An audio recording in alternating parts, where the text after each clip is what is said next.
Esta noche en Punto Rojo, Axel Kaiser, ideólogo libertario, un hombre que está en la batalla de las ideas con toda la pasión, controvertido, complejo. Va a ser un debate intenso y un debate frontal. Hoy, Axel Kaiser, Punto Rojo. Axel Kaiser es un abogado e intelectual chileno reconocido por su defensa de la libertad individual, el libre mercado y las instituciones democráticas. Fundador de la Fundación para el Progreso, se ha consolidado como una de las voces liberales más influyentes de América Latina. Autor de varios libros y con activa presencia en medios y foros internacionales, promueve un modelo de desarrollo basado en la meritocracia, la responsabilidad individual y el respeto al Estado de Derecho.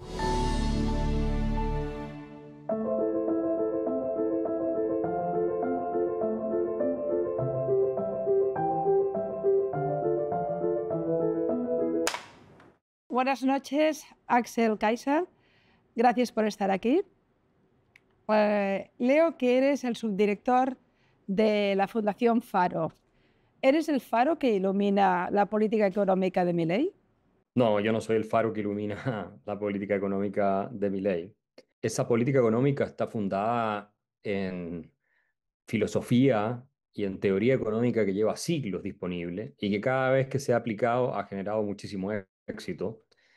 Y uno la puede encontrar sistematizada en el Tratado de 1776 de Adam Smith, La riqueza de las naciones. Y luego, por supuesto, en toda la obra de la Escuela de Economía Austríaca, de Ludwig von Mises, de Friedrich Hayek, de Karl Menger, de Eugen von Bawerk y muchos otros. Y también, por supuesto, varias de esas cosas se encuentran en la obra de Milton Friedman, la Escuela de Chicago. Es decir, esto existe antes. Ojalá hubiera sido yo el creador de todas esas ideas porque me debieran haber dado el Premio Nobel de Economía, pero no es el caso. Y Milei, como presidente y economista, es una persona que sabe perfectamente el camino que hay que seguir y en términos técnicos lo conoce mejor que yo. Y en consecuencia, no podría yo en ningún caso atribuirme. Bueno, entiendo esa fase de humildad, pero lo cierto es que estoy ante una persona influyente que no solo está haciendo y practicando la batalla cultural en Chile, sino que también tiene una enorme influencia en lo que sería la batalla cultural o el cambio de paradigma y de mentalidad en Argentina. Tú me dices que, por tanto, estamos hablando de lo que ahora se diría un influencer. En realidad, para mí es un intelectual relevante que es capaz de modificar el debate. El debate lo tenemos situado, por tanto, en esa batalla cultural. Y tú me planteas que en términos económicos esto es una idea vieja que viene de la escuela austriaca, esto de Cheverne también lo repite mucho, y que por tanto no hay nada nuevo. Sin embargo, parece que realmente es muy nuevo. Defíneme exactamente todo este legado histórico que tú planteas, que no habéis inventado nada. ¿Por qué parece tan nuevo? ¿Qué cambia en este momento? ¿Cuál es el cambio de paradigma real? ¿Dónde está el foco? ¿En el individuo, en la empresa, en el mercado, en el Estado? Para volver al punto anterior como introducción, efectivamente yo lo que defiendo es una cierta filosofía. Creo que eso he tenido influencia, éxito. Me parece que el presidente Milei ha tomado varias de mis ideas. Y no solo ahí, en Chile hemos creado todo un movimiento que hoy día son, yo diría, millones de personas que están abrazando cada vez más las ideas de la libertad. Lo tenemos medido y también algún impacto en el resto de América Latina. Pero efectivamente, lo que estamos defendiendo es una idea muy sencilla. Si lo que pasa parece como que fuera complejo y fuera muy sofisticado y diera para largas discusiones teóricas, pero en realidad todo lo que estamos haciendo es decir que le den libertad a las personas, nada más. Y eso significa asegurar básicamente tres cosas. El derecho a propiedad, que tiene que ser de manera sagrada prácticamente considerado en una sociedad, para que no te la puedan robar, no te la puedan violentar, el Estado no te la confisque y tampoco otras personas puedan agredirte y quitártela, etcétera. Eso es lo uno. Lo segundo, obviamente, y más importante aún, el derecho a la vida, ¿no? Y lo tercero, esa básica seguridad que tú requieres para perseguir tu proyecto de vida.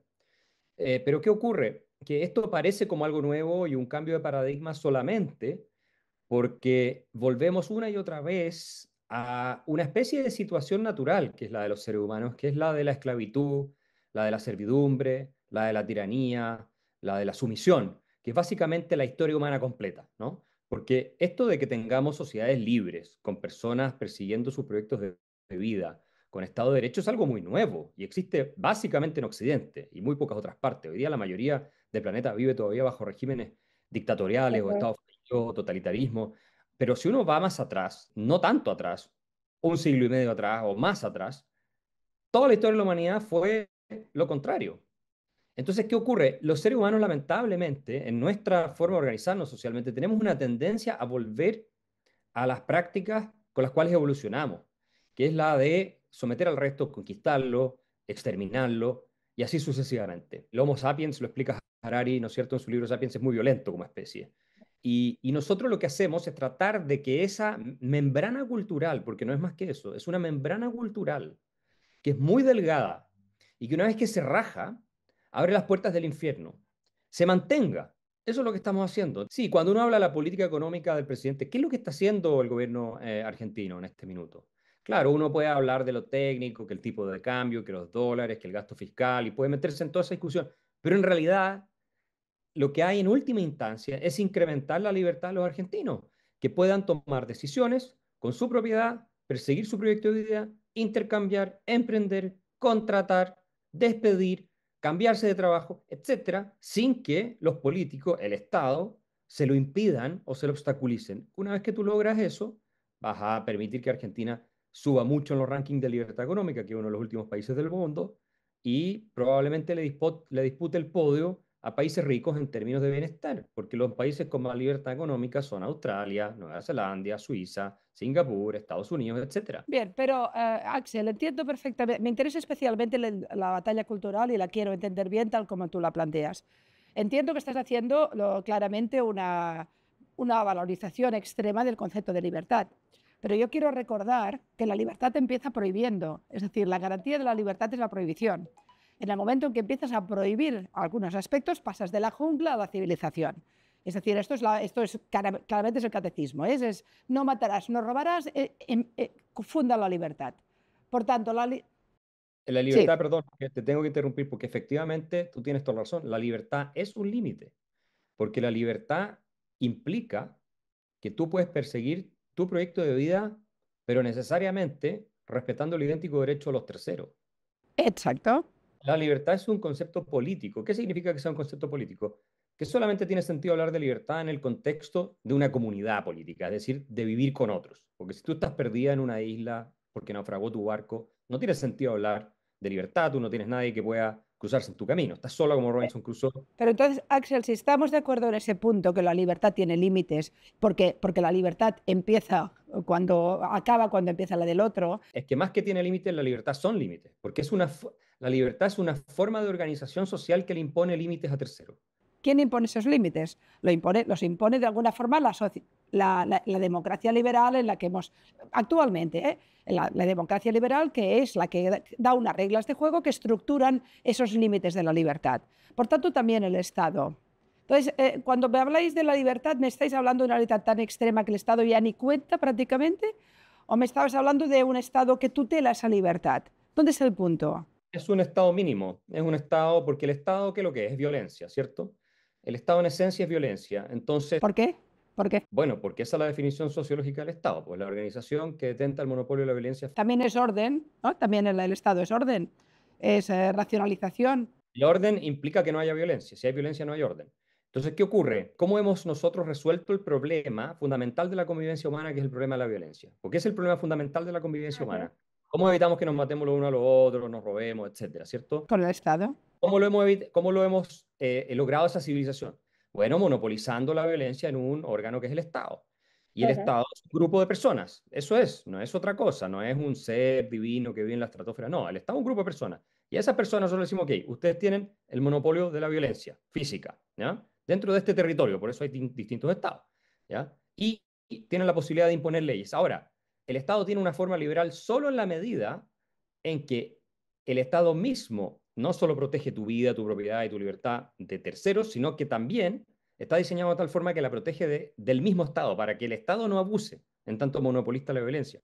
porque si no tú puedes tener un régimen totalitario. La Alemania nazi era el Estado el que hizo todos los genocidios, igual que la Unión Soviética, comunista, fueron los Estados los que hicieron todos los genocidios. Entonces, tú tienes que tener una forma liberal de Estado, es decir, que limite el poder del Estado con lo que se llama Estado de Derecho. Eso es el rule of law, que básicamente el principio moral de que el poder del Estado tiene que estar sometido a reglas tales que hacen predecible para todos los ciudadanos cómo lo van a usar y que respetan derechos fundamentales de los individuos. Porque de lo contrario, tú puedes tener un Estado legal, pero no por eso un Estado de derecho. Si hablamos de las democracias liberales, lo que puede ocurrir es que lleguen al poder tipos que abusan de esas reglas de juego, pero el invento ya estaba hecho. Es decir, Milei no inventa nada. En realidad, lo que está, creo, planteando, lo que tú estás planteando es que la democracia funcione. Es decir, o vamos más allá.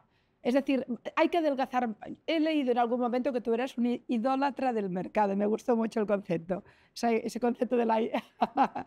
Pero sí que me parece evidente que leyendo un poco los planteamientos y algunos artículos tuyos, sí que hay una hipervalorización del individuo por encima del colectivo y de la libertad extrema por encima del Estado, ¿no? Sin embargo, yo que soy una convencida también de la libertad, necesito el Estado que controle. No el que intervenga, pero sí que controle. Y ese es el punto, digamos... Y yo lo que planteo como liberal clásico es que no vas a tener libertad si no tienes Estado. Eso es lo que yo estoy diciendo, porque tú necesitas una organización de personas que finalmente detenta el monopolio de la violencia física, porque de lo contrario, lo que ocurre es que tienen distintos grupos la posibilidad de ejercer esa violencia, ¿no? Y entonces estás con el crimen organizado. ¿Cuál es el problema que tiene? Que desafía el poder del Estado, el monopolio de la violencia física, y legalmente se arma y es capaz de eliminar incluso las Fuerzas Armadas del Estado, una parte de ellas, ¿cierto? Tú entras en una guerra, como lo hemos visto, contra los carteles de la droga y así sucesivamente. ¿Por qué? Porque ya no hay monopolio de la violencia física. ¿Por qué? Porque el Estado la ha perdido, porque ha dejado que se pierda también. Sería Colombia, sería el caso colombiano ahora o el caso de Venezuela. Piensa tú que México tiene un tercio del territorio controlado por el narcotráfico, un tercio del territorio mexicano. O sea, ahí el Estado no existe. ¿Por qué? Porque el Estado no puede hacer valer su ley en ese territorio. Eso no es batalla legal, cultural, eso ya es directamente batalla contra el crimen. Ese es el colapso de lo que yo, lo único que quiero plantear es que los liberales defendemos el Estado, los liberales clásicos, en el sentido de que para poder proteger tu derecho a la vida, la libertad, a la propiedad de otros grupos dentro de la sociedad civil y de otros individuos, y también del mismo Estado, que es el potencial abusador más grave de todos, si es que lo dejas sin límite, ¿cierto? Pero tú tienes que tener un monopolio de la violencia. Si tú tienes un monopolio perfecto de la violencia en manos del Estado, que es lo que establecen todas las constituciones modernas, ¿cierto? Tú no vas a tener ni un delincuente en la calle, ni uno solo. Porque si fuera perfecto, no puede ser, porque no vivimos en una utopía, nadie tendría la posibilidad de ejercer violencia contra otro, a menos que el Estado lo autorice. Entonces, nosotros podemos hacer la violencia en términos de legítima defensa, por ejemplo, pero porque el Estado nos autoriza, ¿no? ¿Pero por qué nos autoriza? Porque los liberales pensamos que el derecho a la vida, a la propiedad y a la libertad es anterior al Estado. O sea, el Estado está para servirnos a nosotros. No es que el Estado nos da a nosotros los derechos fundamentales y mañana nos puede decir, ya no tienes más derechos fundamentales, así que los aniquiló a todos. No. Nosotros pensamos que los derechos son anteriores al Estado y que lo que tiene que hacer el Estado, es decir, esta gente que tiene las armas, es cuidarlos, esos derechos. Y por eso también creemos en el tiranicidio. Es decir, cuando tú tienes una dictadura totalitaria como el nazismo o como el comunismo, es legítimo, si es que se puede, porque el tema práctico es otra cosa, derrocar a esos tiranos para restaurar el respeto a tus libertades. Eso es lo que escribe John Locke, cierto, en su segundo ensayo sobre el gobierno civil, ya en el siglo XVII, y que usan los padres fundadores de Estados Unidos para declarar la independencia respecto de Inglaterra, que no era para nada un estado totalitario a los niveles de lo que hemos visto en el siglo XX. Pero los liberales pensamos que la libertad es lo primero, no el Estado. A ver si te he entendido bien. Me estás diciendo que en el momento en que el Estado se convierte en una dictadura, es legítimo matar al dictador. ¿Estás diciéndome esto exactamente? Porque yo pensaba que el liberal es el que quería llevarlo a los tribunales, no que lo matara. Hay una diferencia entre ser el juez y parte y ser Dios. Es la diferencia, ¿eh? El problema es que tú estás suponiendo que en una tiranía hay Estado de Derecho. En una tiranía no hay Estado de Derecho. Tú no puedes llevar a tribunales a nadie, porque a ninguna persona que tenga el poder, porque ellos controlan todos los tribunales. Por tanto, ¿habrías estado de acuerdo en un alzamiento armado contra Pinochet? O de acuerdo a un alzamiento armado contra Pinochet. Lo que pasa es que Pinochet entra al poder para derrocar a un dictador totalitario como era Salvador Allende. Pero luego no respeta el derecho a la vida. Porque lo de Pinochet luego, no fue una tiranía, no fue una tiranía. ¿Ah, no? No, pues, lo de Pinochet fue una dictadura clásica, convencional, pero no fue un régimen totalitario. Porque si bien los crímenes son inexcusables bajo el gobierno de Pinochet, eso es una cosa, pero el gobierno de Pinochet entra y el año 74 ya emite una declaración de principios diciendo que va a restaurar la democracia. En la Constitución del 80, que hace el mismo gobierno, se establece el retorno de la democracia para el año 88. El régimen nunca llegó, digamos, los militares chilenos nunca tomaron el poder siguiendo una ideología de concentración del poder total, como si lo quería hacer Salvador Allende y los comunistas apoyados por Fidel Castro y la Unión Soviética. Pero Por eso Axel, la dictadura duró sigue durando hasta ahora. Si Pinochet hubiera sido comunista, seguiría gobernando Chile. Esa es la gran yo, diferencia. Nunca yo habría entregado el poder. te compro Ahora, si Pinochet hubiera completamente. sido comunista, por supuesto estaría de acuerdo con haberlo derrocado. Bien, pero Claro. fíjate, donde la música que tú me explicas me chirría un poco, y esto es una percepción personal, ¿eh? Yo soy de los que siempre ha creído que la izquierda nunca ha condenado los crímenes de la izquierda, y que ha habido fascismos de izquierdas que han sido fascismos de izquierdas que han sido enaltecidos, incluso hasta ahora mismo. Es decir, yo tengo en España la gente de Pablo Iglesias que te está defendiendo al Che Guevara, a Fidel Castro y, por supuesto, a Maduro. Por tanto, estoy pero déjame acabar. Es decir, comprándote esa idea de que en el relato cultural histórico se han perdonado los crímenes de las dictaduras de izquierdas, empezando por Stalin, por Ceausescu, etcétera, me estás justificando las dictaduras de derechas. Ese desliz con Pinochet me ha... No me estás poniendo atención. Yo lo que estoy diciendo es que se justificaba derrocar un régimen totalitario marxista en Chile, que era el régimen de Allende, que era un régimen ¿De totalitario. acuerdo? Se Bien, justificaba porque los liberales creemos en el derecho a rebelión respecto a un bien. tirano. Y se Allende justificaban las estaba, muertes en las víctimas. Claro que se justifica un golpe de Estado, como se justificaba un golpe de Estado No, contra no, Hitler. la represión No, posterior se eso no. justifica. No, pero te dije en la primera respuesta, por favor, ponme atención cuando estoy hablando. Te dije en la primera respuesta que no se justificaban ciertos crímenes. La lucha contra el terrorismo en las calles, contra la guerrilla izquierda, sí se justificaba. Por supuesto que sí, porque la izquierda estaba con miles de guerrilleros armados por la Unión Soviética, por Cuba. Fidel Castro se pasó un mes en Chile después que Salvador Allende salió elegido para convertir a Chile en una dictadura igual que la cubana, donde los cubanos siguen ahí muertos de hambre, con todos sus derechos completamente destrozados, ¿no es cierto? Y esa guerra, esa lucha contra el enemigo subversivo, totalitario, terrorista, obviamente se justificaba. Ahora, lo que no se justificaba fueron crímenes que se cometieron no en el marco de esa lucha, sino crímenes completamente innecesarios que fueron excesos dentro del mismo régimen. Y eso siempre lo hemos condenado. Pero que, digamos, tampoco íbamos a decir, por lo demás, ¿no es cierto? El régimen de Allende violó sistemáticamente los derechos humanos. Entonces, lo que tú tienes es una especie de guerra civil en Chile, en la cual ganaba uno de los dos bandos, o el bando que restauró la democracia y las libertades individuales, con un costo, sí, con crímenes, sí, como pasa en todas las guerras, o el bando que habría dejado a Chile hasta el día de hoy como Venezuela o como Cuba. Por eso mismo yo apoyé el golpe de Estado contra Hugo Chávez el año 2001, que le dieron las Fuerzas Armadas a Hugo Chávez. Si ese golpe hubiera salido exitoso, ¿cierto? Venezuela se habría acabado la dictadura comunista que tiene hasta el día de hoy y se habría restaurado la democracia, porque el plan era restaurar la democracia, igual como se hizo en Chile muchos años después, digamos, 17 años después, en plena Guerra Fría, que esa es la diferencia también en el caso de Chile, porque estaba la Guerra Fría todavía, donde los soviéticos estaban también infiltrados en nuestro país. Pero bueno, el punto es que también se justificaba un golpe de Estado contra Hitler, que fue elegido democráticamente, o no se justificaba, solo porque fue elegido democráticamente. Por supuesto que se justificaba. Yo creo que comparar, perdóname, no entraré tanto, pero comparar Allende con Hitler me parece... No, estamos hablando de un tema de principio. Yo jamás diría que el nivel de criminalidad y totalitarismo, a pesar de que Allende era un admirador de los nazis y sostenía que los judíos eran genéticamente predispuestos al robo y cosas así. O sea, Allende era un gran admirador de los nazis, incluso colaboró siendo ministro con el Tercer Reich. No conozco La ese verdad concepto, es que no, nunca esto se había habido sabe eso. poco. Están los libros del profesor Víctor Farías, que fue profesor de la Universidad de Berlín. Él tiene todo lo documentado. Bueno, a pesar de eso, ¿no? Y que se negó el gobierno de Allende a expulsar a uno de los criminales nazis, Walter Rauf, más buscados por Israel después del Holocausto, se negó el gobierno de Allende a expulsarlo de Chile, para que lo pudieran procesar y juzgar. Ese fue Allende el que se negó. Bueno, a pesar de todo eso, yo tampoco sostendría, pero es un tema de principios. Si tú vas a tener, ¿cierto?, a un tirano que fue elegido democráticamente, como terminó siendo Chávez y Maduro, como terminó siendo Hitler, como terminó siendo Allende, al que se le destruyó su proyecto antes porque la economía simplemente fue tan catastrófica que el 80% del país salió a pedirle a las Fuerzas Armadas que interviniera, Y el Parlamento también. 2/3 del Parlamento le pidió a las Fuerzas Armadas que le ponga fin al régimen totalitario, cito textual, de Salvador Allende en Chile. Entonces, a veces hay situaciones en la vida de las naciones en que tú tienes dos alternativas que no son buenas, pero una es mucho peor que la otra. Eso es todo lo que estoy Yo diciendo. entiendo perfectamente el concepto. Lo que ocurre es que me preocupan mucho los salvadores de la patria. Y esta idea de que me preocupa mucho el concepto del salvador de la patria. Y Pinochet era un salvador de la patria. De golpe dice, estos son muy malos, vengo yo con las armas, mato a todo el mundo y salvo No, a la no, no, no, patria. no es un Uy, salvador, es un uy, salvador en el sentido uy. de lo, es un salvador en el sentido de lo que habrían sido los primeros generales que conspiraron contra Hitler en Alemania y no pudieron sacarlo del poder ni matarlo.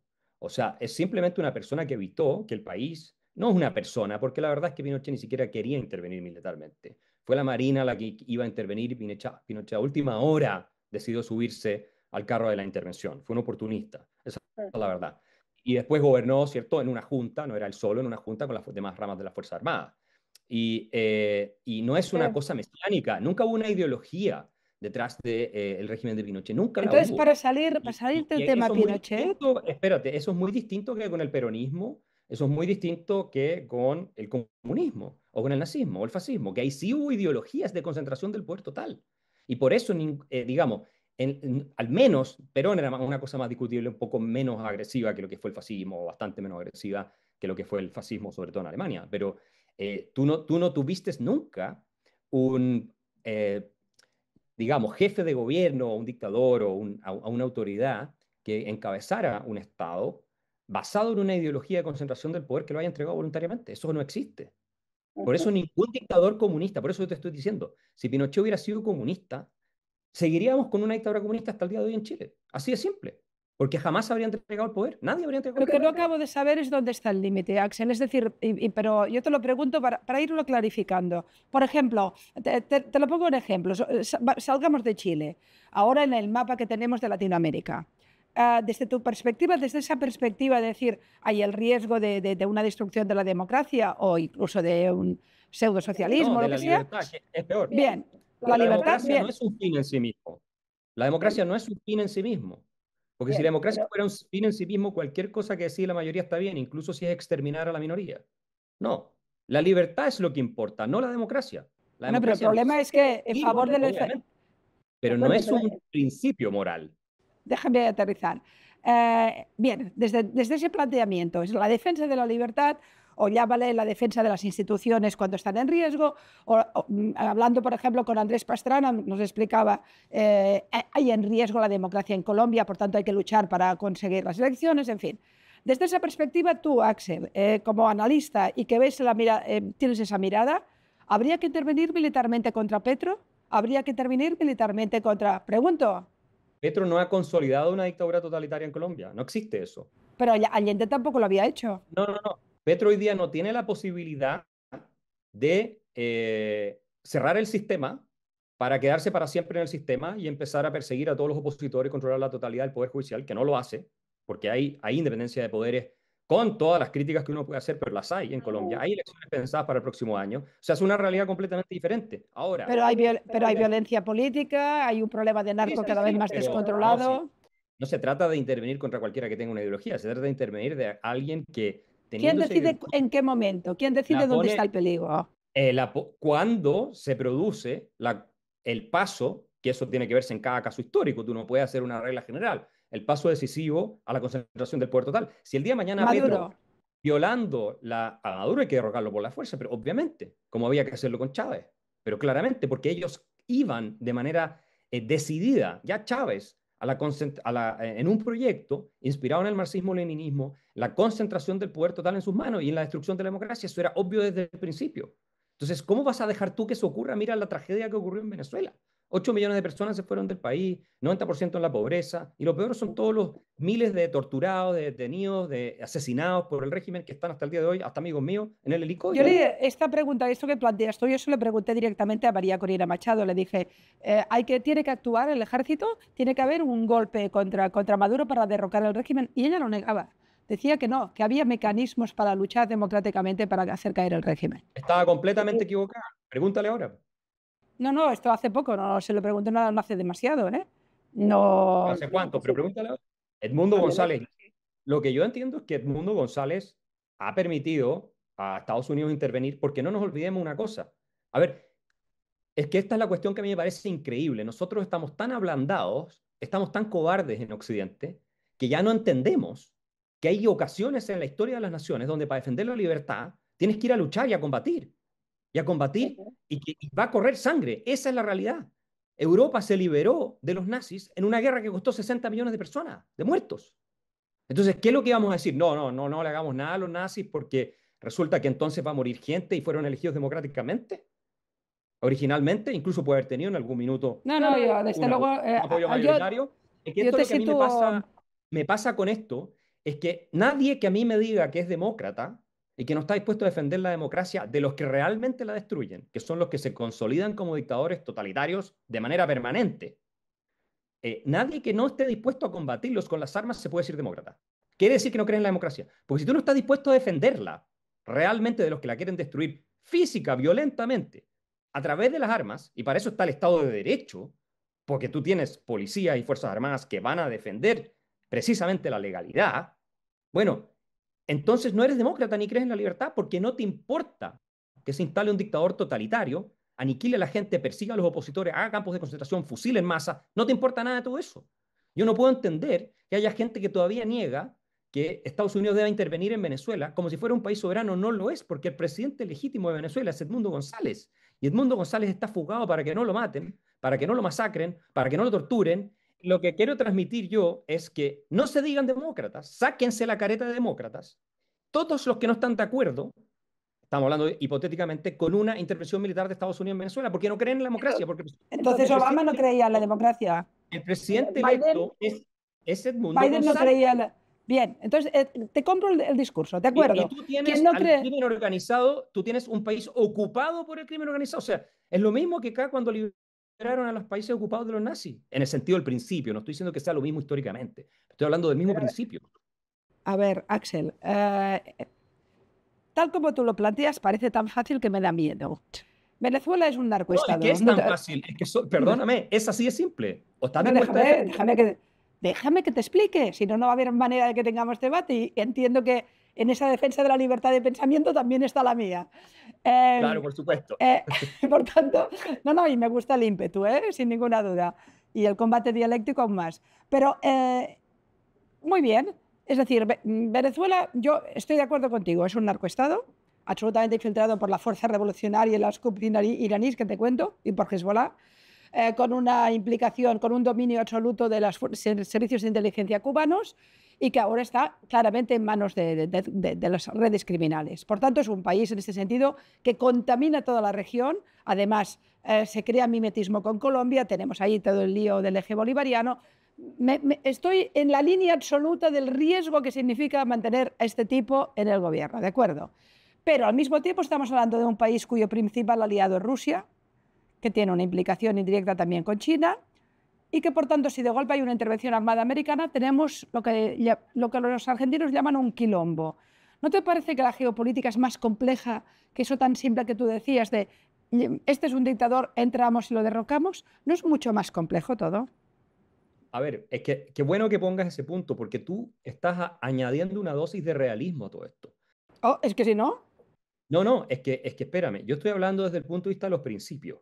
Obviamente, yo estoy diciendo desde el punto de vista de los principios, suponiendo que no va a haber una reacción china o rusa que nos va a terminar en una tercera guerra mundial, ¿verdad? Suponiendo que no va a ocurrir eso y que se puede sacar al narcodictador Maduro y a toda su gente de ahí para que se restaure la libertad en Venezuela, se saque a todos los presos políticos de las cárceles, etcétera. Si tú crees en la democracia, si una persona cree en la democracia, tiene que estar de acuerdo con esa intervención, ¿ok? Si no, no cree en la democracia. Es una pose para declararse virtuoso tomándose café en el club de golf, gracias a que tiene un país en el que exista esa democracia. Porque te aseguro que la gran mayoría de los venezolanos está de acuerdo con los Estados Unidos, saquen a ese narcorrégimen de ahí. Ahora, tú me dices, ojo, pero está bien, desde el punto de vista del principio, es una cosa, pero ¿qué pasa si hay una reacción de potencias como Rusia o China y terminamos en un quilombo mundial por esto? Bueno, en ese caso yo te digo, hay que sopesar principios, porque el análisis trágico, digamos, la capacidad del pensamiento trágico la hemos perdido completamente en Occidente. Y el pensamiento trágico consiste en tener conciencia y asumir que muchas veces en la historia humana, y también en la historia personal por lo demás, pero en la historia humana, existen circunstancias en las cuales todas las alternativas son desastrosas. Y lo único que te queda es elegir entre una que es menos mala que otra. Nada más. Ujú. ¿Ya? El ejemplo sería Irán, por ejemplo. Estados Unidos tendría que haber llegado hasta el final y derrocar el régimen, ¿o no? ¿O hizo lo correcto? Yo no tengo, a ver, es que yo no tengo, por eso te digo, yo no tengo la información para saber si derrocando el régimen de Irán, que ojalá Irán fuera una democracia, o sea, yo estaría encantado que se fueran esos también dictadores totalitarios de Irán, ¿no es cierto?, que persiguen a las mujeres y las matan por quitarse el velo, etcétera, y que son terribles, gente de lo peor. Y que, Criminales bueno, malvados. y que te han creado una red terrorista en el mundo, ¿eh? Exacto, y que desestabilizan el planeta. Ujú. Claro, yo estaría de acuerdo, pero por supuesto tú tienes que poner en la balanza cuáles son las consecuencias, porque si en última instancia por eliminar un mal terminas creando un mal infinitas veces mayor, lamentablemente no se justifica. O sea, no puedes hacerlo. Y sí, en ese caso, ¿qué es lo que ocurre? Que la persona, y yo soy súper realista, yo te lo digo desde el punto de vista del realismo extremo, ¿cierto? ¿Qué significa qué? Defender los principios en la medida de lo posible, no, no a todo costo, porque tú puedes llegar al planeta completo a un holocausto nuclear defendiendo los principios sin considerar ninguna consecuencia, ¿no? Y por eso el caso de Ucrania también es un tema interesante, porque ahí, obviamente, cuando yo hablo con gente que me dice, no, es que los rusos tienen que irse incluso a volver Crimea y todo lo demás, tú dices, tú dices, bueno, pero ¿es realista una cosa así? Ah, para nada. En el mundo ideal yo diría, por supuesto, los rusos tienen que ser... ¿Pero qué? ¿Vamos a arriesgar la Tercera Guerra Mundial y la desaparición No, de la además especie te humana? voy a dar, te voy a dar la razón en un punto que me parece clave. Rusia ganó la guerra el primer día. ¿Por qué? Porque no pudimos mover un tanque en Polonia. Si la OTAN no puede mover un tanque en Polonia, Rusia ha ganado la guerra. Lo demás han sido 3 años de guerra, casi 2 millones de muertos, Europa haciendo la siesta.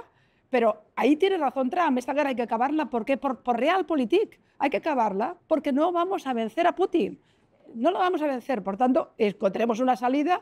Por supuesto que se ha perdido Crimea, por supuesto que se va a perder el Donbass. Y eso es realpolitik. Es decir, y en este sentido sí que yo tengo claro que el agresor es Putin, nos ha creado un lío en Europa terrible, pero no podemos ganarlo. Yo cuando veo a Macron diciendo, oh, este Trump, no sé qué, oiga, pero si ha estado 3 años haciendo la siesta Europa, viendo cómo se morían en Ucrania y no hemos hecho nada. Hay momentos en los cuales la distensión es precisamente hacer el pacto con el enemigo, que sería el caso de Putin, ¿no?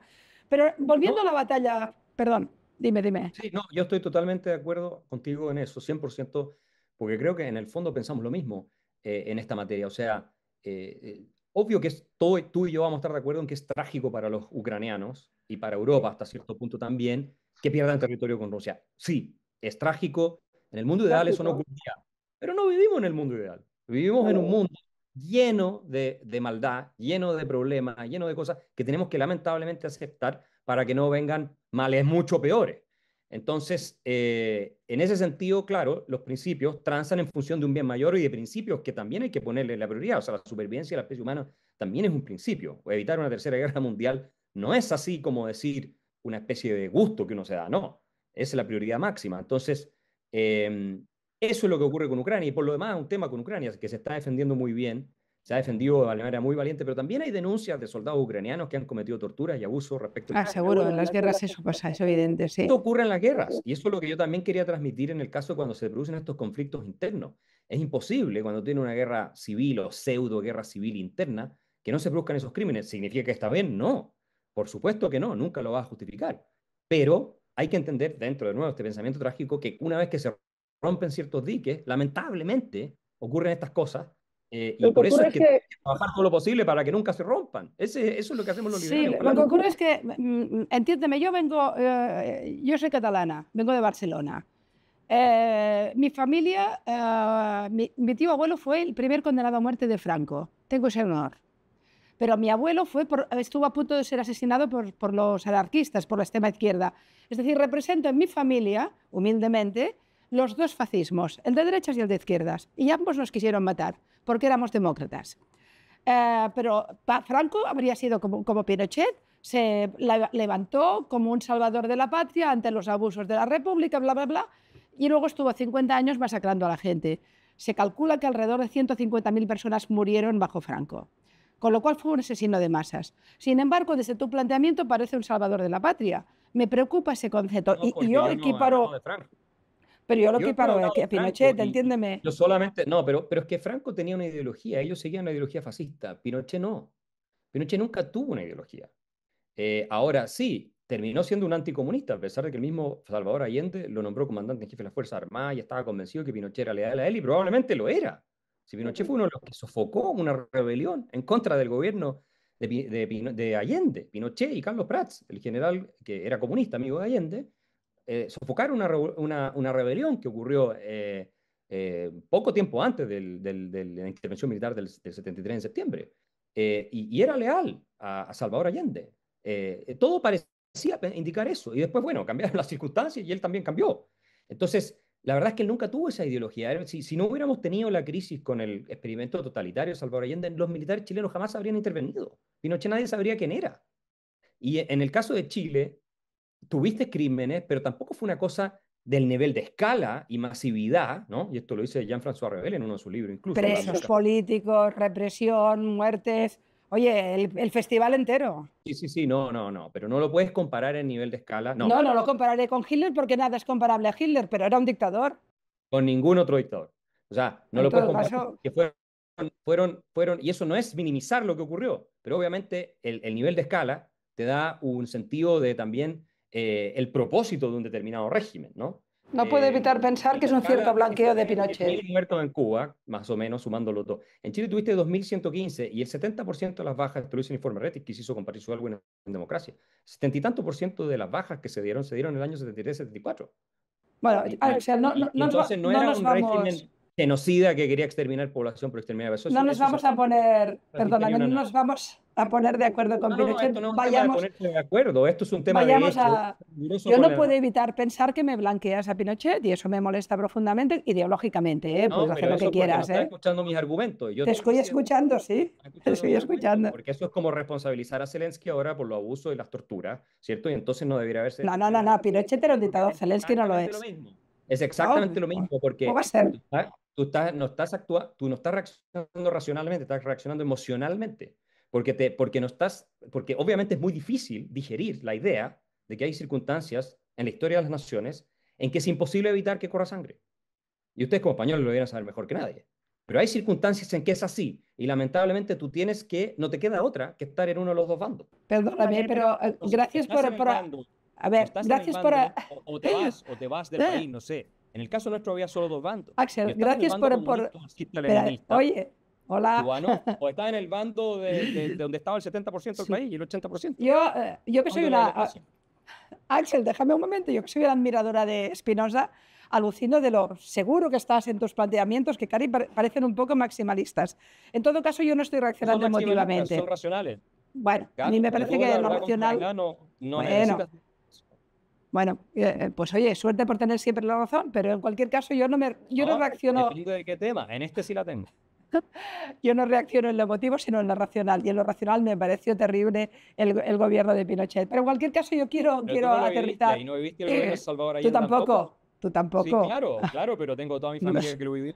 Yo por eso no estoy ahí jugando. Yo lo único que te puedo decir es que la realidad es la realidad y tú puedes leer los libros de historia y la vas a ver. O sea, la intervención militar en Chile evitó que... Porque mira, aquí está la cuestión. Yo te voy a hacer una pregunta a ti ahora. Tú sí sabes de la historia de Chile, de lo que ocurrió en el gobierno militar. ¿Qué hubiera sido peor?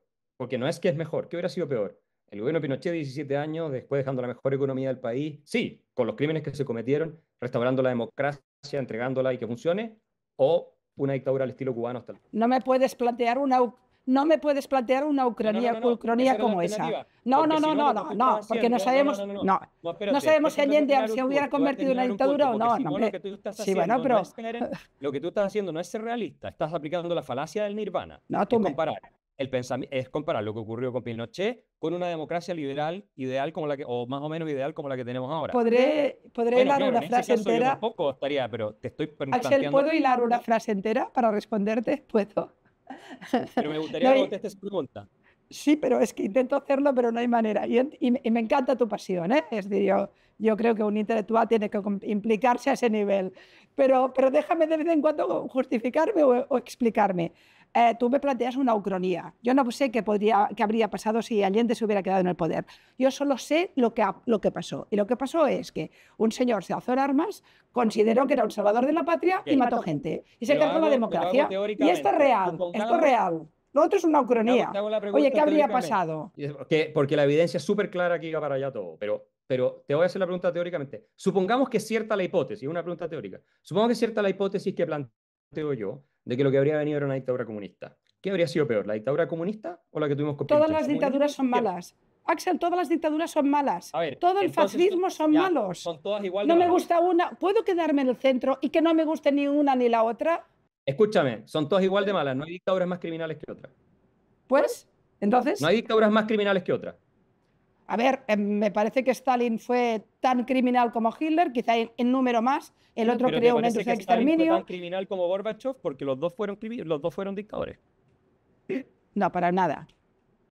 ¿Te parece que es lo mismo la dictadura de Gorbachev que la de Hitler? A ver, me estás pidiendo que mida el mal. ¿Hay un mal peor que el otro mal? Hombre, no, de ninguna manera, no te lo voy a hacer. Oye, reivindico el derecho a no querer ni a Pinochet ni a Stalin. Para ti robar, robar 100 euros es lo mismo que asesinar a una persona. Pero no me personalices, es poco importante. No, robar 100 euros es robar. Y robar 100.000 es robar. Estoy poniendo a prueba tu lógica, que es la misma que aplica mucha gente. No, pero no va por esa prueba, pero no lo sabe. No, pero es que esto es no querer mojarse las manos, ¿viste? Esto es no querer entrar al pensamiento trágico. Me estoy mojando las manos y te digo, como Camus, yo soy camusiana. Espérame, tú me estás diciendo que no se puede obrar el mal y es lo que hacemos todos los días. En todos nuestros juicios los seres humanos y es sobre la base de lo que está organizada toda la sociedad democrática, sobre la gradación del mal. No tiene la misma pena un robo que un homicidio. Porque Axel, ¿puedes entender? ¿Es verdad lo que digo o no? Absolutamente. Es igual de robar. No, yo creo en el principio, yo creo que en el principio bíblico que es el ojo por ojo y diente por diente, que no es un concepto total, sino al contrario, es el concepto de la proporcionalidad. Pero contrariamente a lo que se dice, la ley del talión es la proporcionalidad.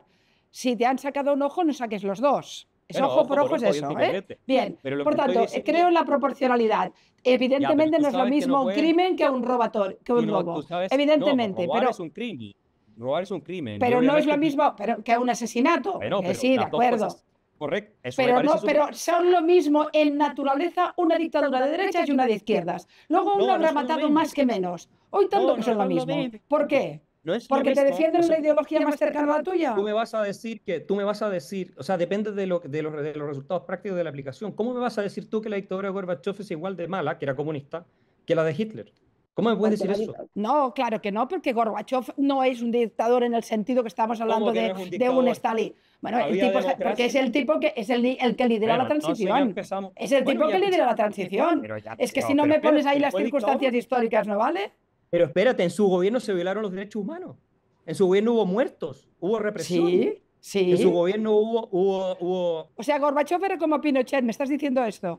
No, te estoy diciendo otra cosa. Te estoy diciendo que, primero, no resiste análisis, y ya me diste la razón, no resiste análisis decir que todas las dictaduras son igual de malas. ¿Por qué no es verdad? Hay unas que son peor que otras. Porque si es más criminal es peor que otra. Y si dura más tiempo es peor. Pues vale, Stalin es peor que Pinochet, sí. Exacto, Stalin es peor. Y obviamente Mao fue mucho peor que... Está bien, pero todos son malos. O que Deng Xiaoping, ¿cierto? O sea, fue peor. Entonces, pero todos son malos. Por eso mi pregunta que yo te estaba haciendo a ti es que sí, pero no es lo mismo hablar de un mal mayor y hablar de un mal menor comparado con el mayor. ¿Me explico? Entonces ese es el punto. Es por eso te hablo del pensamiento trágico. Si tú me dices es que la alternativa es una democracia liberal que funciona bien, yo jamás voy a preferir nada que no sea eso. Nunca en mi vida. O sea, es imposible, nadie va a preferir algo distinto. Pero cuando la realidad, lamentablemente, por lo que hemos estado conversando, como hablamos del caso de Ucrania, es que a veces tienes que elegir entre dos males, un mal muy mayor y un mal menor comparado con ese mal mayor. Y si es que es cierta la hipótesis que te planteé yo, de que nosotros teníamos la dictadura comunista como alternativa, o la guerra civil, que habrían sido cientos de miles de muertos, entonces, obviamente, era preferible, con todo lo malo y todo lo que uno pueda criticarlo, lo que terminó ocurriendo en Chile, ¿no? Y que se apoyó por la gran parte de la población y la clase política, que es la alternativa que había. Entonces, eso es todo lo que estoy planteando. En ese momento de la encrucijada de la historia de Chile, tenías dos alternativas malas, muy malas. Una extraordinariamente mala y otra mala, menos mala. Nada más que eso. Y terminamos optando por la menos. No es como que en una lista hubiera muerto menos gente y habría lamento decirte que no me has convencido, pero es igual, no vamos a estar en ese punto permanentemente. No, si claro que no. Te convencí. Tú me diste la razón, lo que pasa es que emocionalmente tú jamás me vas a poder decir a mí, porque además tú me estás diciendo... Para nada. Oye, no quiero irme sin entrar en un tema de la batalla cultural que para mí es importante. Yo observo Milei y sus cambios económicos y me parecen interesantes. Me parece que realmente el tipo tiene coraje, que está tomando decisiones muy difíciles y además que viene de una situación muy desestructurada y por tanto meter ahí un poco de orden y de racionalidad y, como tú bien dices, de crear una estructura de dinamismo económico que es francamente difícil, pero en lo económico, dejémoslo ahí. En lo político, sin embargo, no me gusta la polarización tan extrema. Creo que he utilizado un verbo grueso que creo que es innecesario. Creo que el abuso, por ejemplo, de los vetos presidenciales implica que haya una falta de respeto a las instituciones democráticas. Creo que no sabe hacer pactos, que no hace alianzas, que no trata bien a los gobernadores, que sus compañeros de viaje posible no consigue crear sinergias.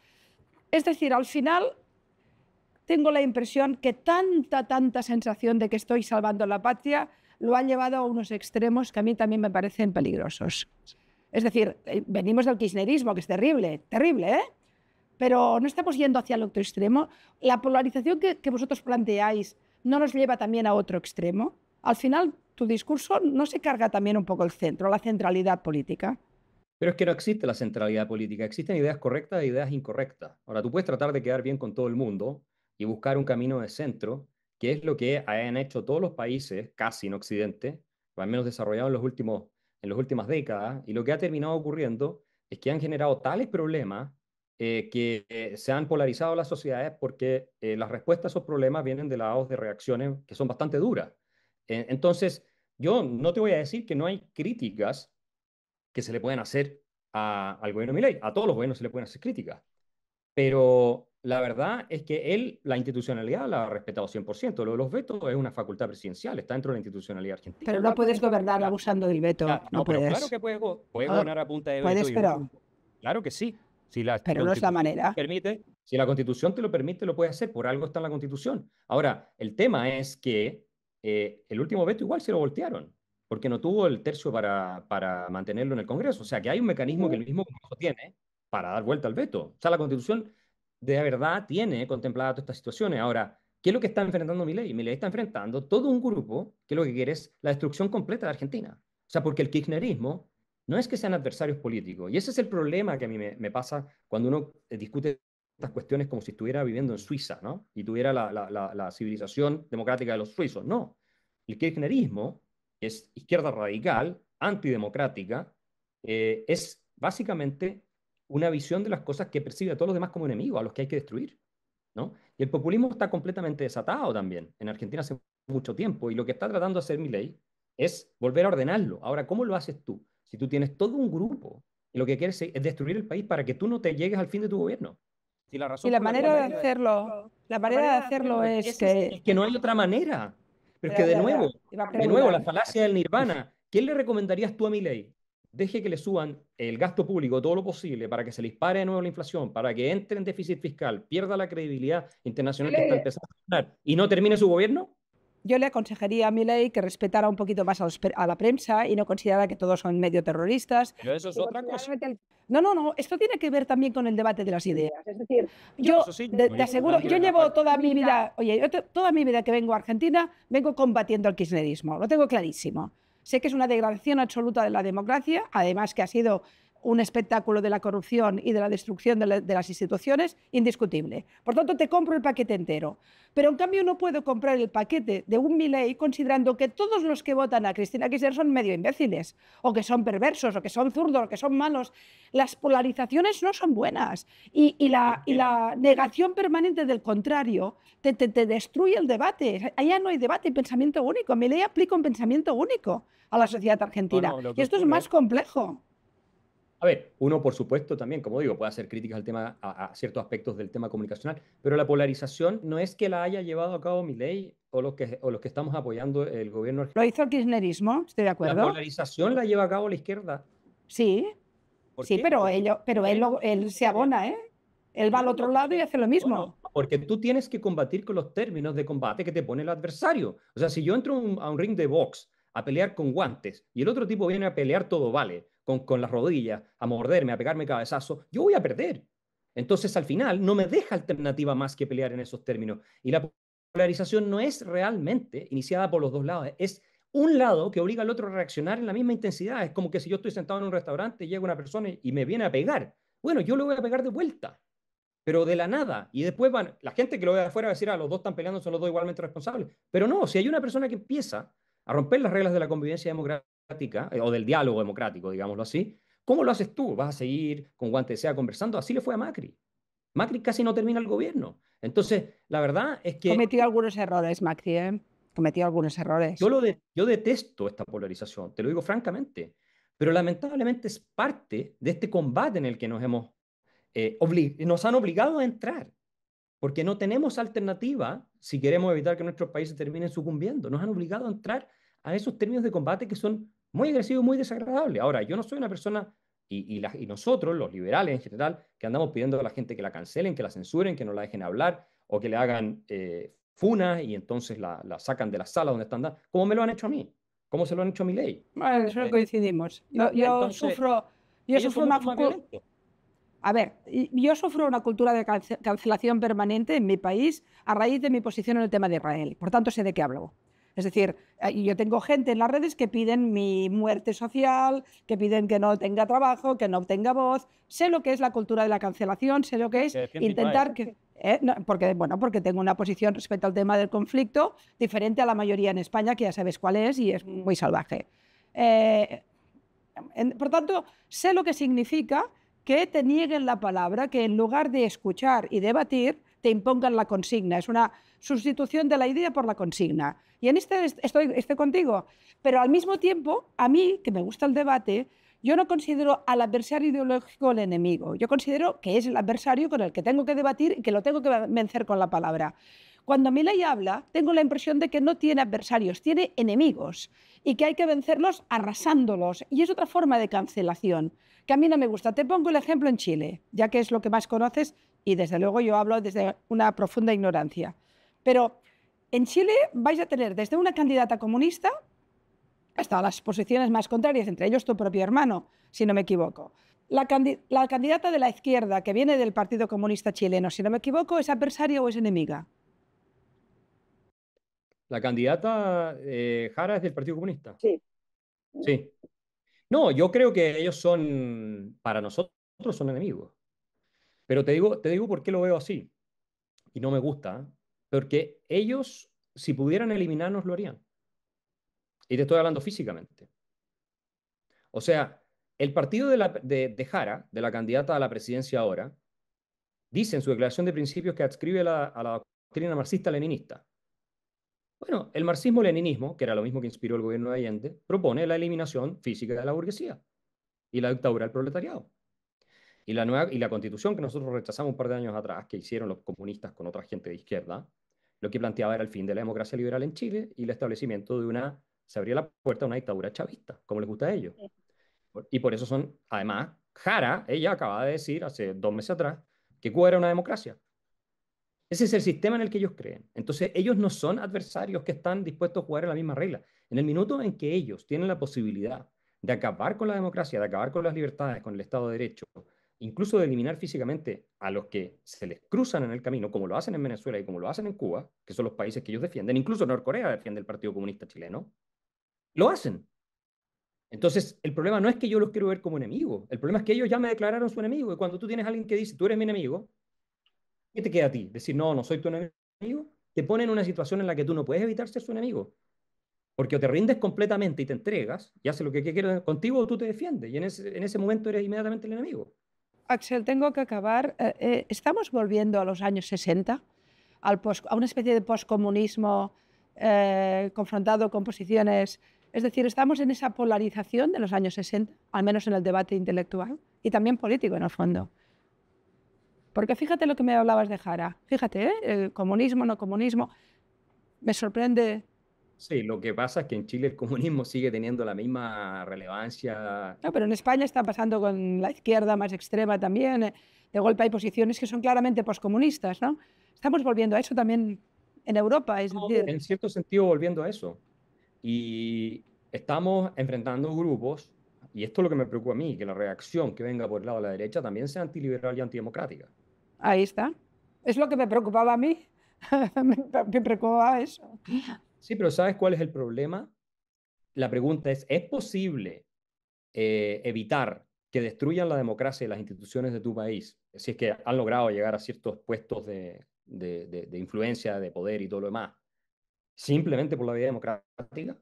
Porque acuérdate que Pedro Castillo en Perú intentó consolidarse en dictador. Y fue gracias a las Fuerzas Armadas peruanas, que no lo respaldaron, que él no pudo consolidarse en dictador. Entonces, ¿es la vía democrática? Ojalá que sí.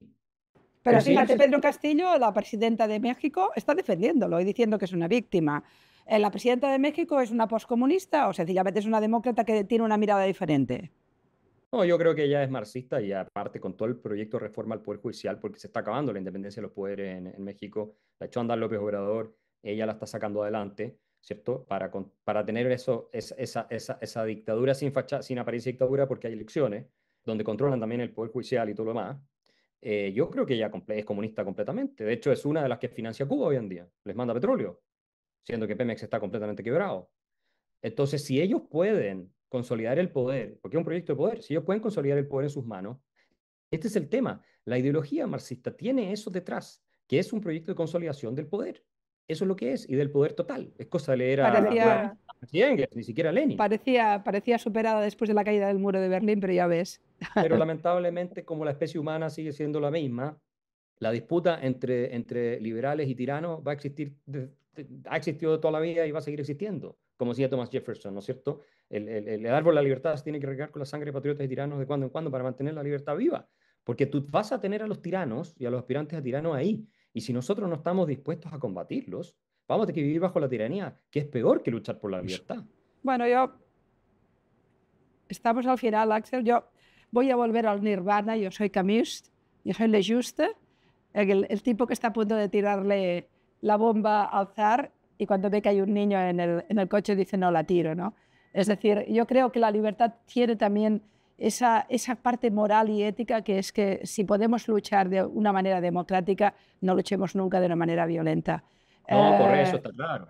Nosotros estamos en la lucha de las ideas, nosotros no estamos, sin nadie acá está armando una milicia, ni mucho menos.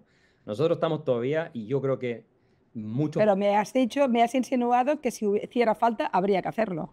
Sí, si hace falta ir a combatir. Así como si un país va a invadir el tuyo, tienes que ir a combatir para defender tu país. Si dentro de tu país hay un grupo que quiere invadir tu país y tomárselo como un crimen organizado, con los narcocarteles de la droga, asociados con grupos políticos, tienes que ir a combatirlo si es necesario. Y si tu pueblo quiere... En las Fuerzas Armadas tienes que hacerlo. ¿Y si tu pueblo quiere a Jara de presidenta? ¿Qué hacemos con eso? La van a elegir, pero lo que pasa es que la institucionalidad en Chile está tiene la solidez suficiente, creo yo, como para que ella pueda ser presidenta y no tiene ni una posibilidad de consolidar un proyecto dictatorial. O sea, va a hacer mucho daño, no te equivoques, pero no va a poder consolidar un proyecto dictatorial. Eso lo trataron de hacer con la constitución que le rechazamos.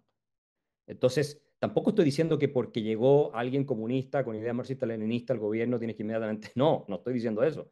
Estoy diciendo que si efectivamente hay un avance concreto, real, de consolidación del poder por parte de un grupo que quiere eliminar la democracia liberal, antes que sea demasiado tarde, tú tienes que intervenir para evitar que eso ocurra y restaurar la democracia, porque lamentablemente esas cosas existen. Uno puede ser un súper pacifista, pero el día de mañana cuando llega Rusia o Putin o alguno de estos invade tu país, tienes que salir a defenderlo, tienes que tomar las armas. ¿Qué vas a hacer? ¿Dejarte someter nada más? Te vas a convertir en esclavo. Y lo mismo pasa con los enemigos internos. Si hay enemigos internos de la ciudadanía común y corriente, que son los que quieren controlar el poder total. Así es como llegan los dictadores y los tiranos al poder. Y si somos tan ingenuos como para no entender eso y que esa es la historia de la humanidad. Bueno, también ahí llegan a veces los salvadores de la patria y son tan peligrosos como los dictadores, ¿eh? Pero bueno, en cualquier caso... Depende si es una cosa más institucional. Pero pase lo que pase, va a tener que elegir una de las dos opciones. O el tirano comunista o la reacción institucional. O el tirano fascista. Ambos dos son peligrosos. El fascismo como tal, como lo viste en el siglo XX hoy día, no existe. O sea, ¿dónde está eso? O sea, yo no veo a gente de derecha. Se decía que Bolsonaro iba a armar una dictadura en Brasil, se decía que Milei era una amenaza para la democracia, se decía que Trump iba a acabar con la democracia, iba a ser el segundo Hitler, etc. Y están todos ahí. Eso es el discurso woke que no te lo compro. Axel, tengo que dejarlo porque me quedé sin tiempo. Me sabe mal porque habría continuado muchísimo más. Oye, gracias por la pasión, por la argumentación. No toda la compro, inevitablemente. Espero que no sea por las emociones, sino porque yo también tengo un poco de capacidad de pensar. Pero en cualquier caso...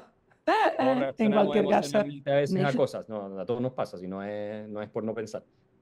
Bueno, en cualquier caso, gracias, de verdad, gracias. No, gracias a ti, encantado, muy entretenida la conversación. Un gran abrazo. Un abrazo.